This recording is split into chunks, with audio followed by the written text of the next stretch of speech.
It has been a long time, and I felt it was perfect timing in this week of daylight savings and all of the wild, weird shit going on, just to give you another pulse check on life and how things are going for me in my journey. And if you're just catching up to the game, I am about 3 weeks from having a procedure done.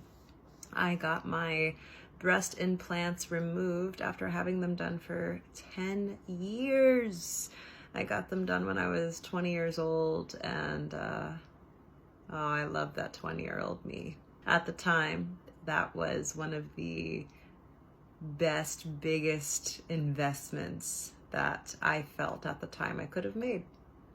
I felt that my breasts were not in a space that I wanted them to be. Let's just keep it simple. And so I leaned in, got the implants done, and I stepped into this level of self-confidence that I didn't know was possible to reach at the time.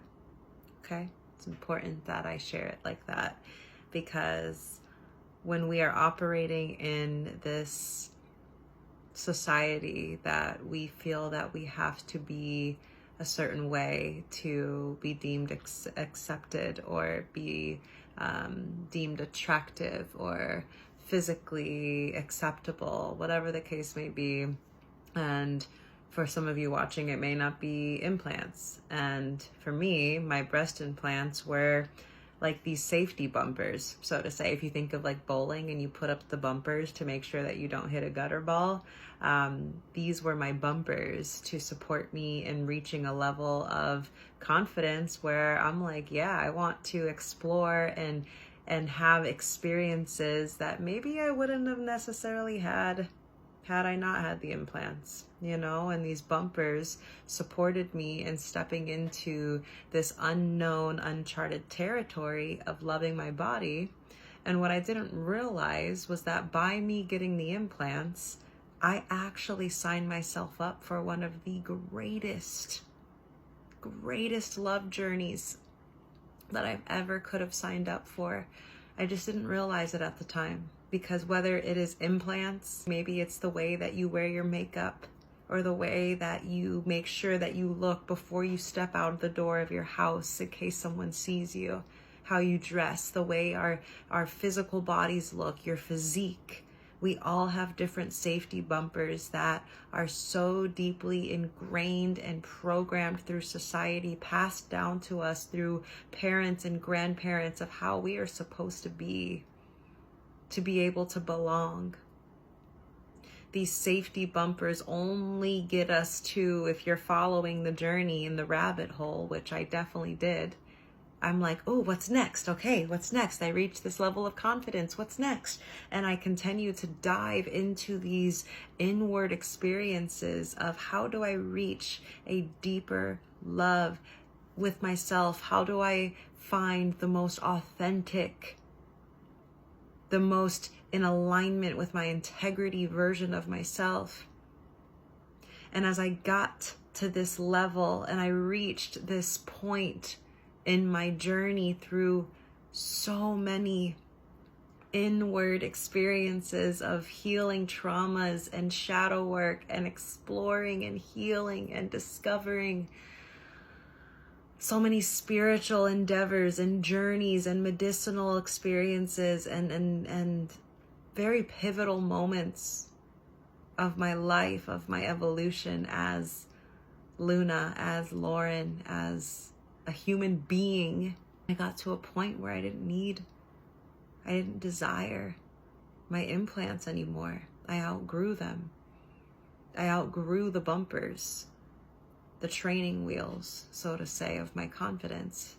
By me getting my implants, I had no clue that I was signing myself up for this journey that ultimately was going to lead me to the point of a knock on the door from myself, my higher self, my infinite self, that's like, hey, I fucking love you. Like, just as you are. And the level of love that I feel for myself that I have for my body now. It is quite profound and beyond what I ever believed was possible. So, check these babies out. This is what I got removed from my body. These were my actual implants. It's wild, right? The level of detoxing that's taking place from removing something that's foreign inside of my body has been so far beyond just the physical.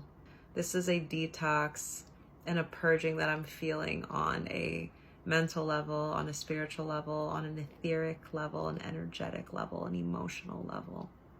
There's so much shifting, and I'm meeting myself. I'm meeting the 20-year-old me that got them done in the first place. I am meeting the thoughts and the insecurities at the time that felt that they were so necessary. And I'm also being met with the current me, the me that stands before you now, the me that has wholeheartedly bowed down and acknowledged the royalty that I see and feel in myself. And I got to just hold myself and be like, hey, it's okay.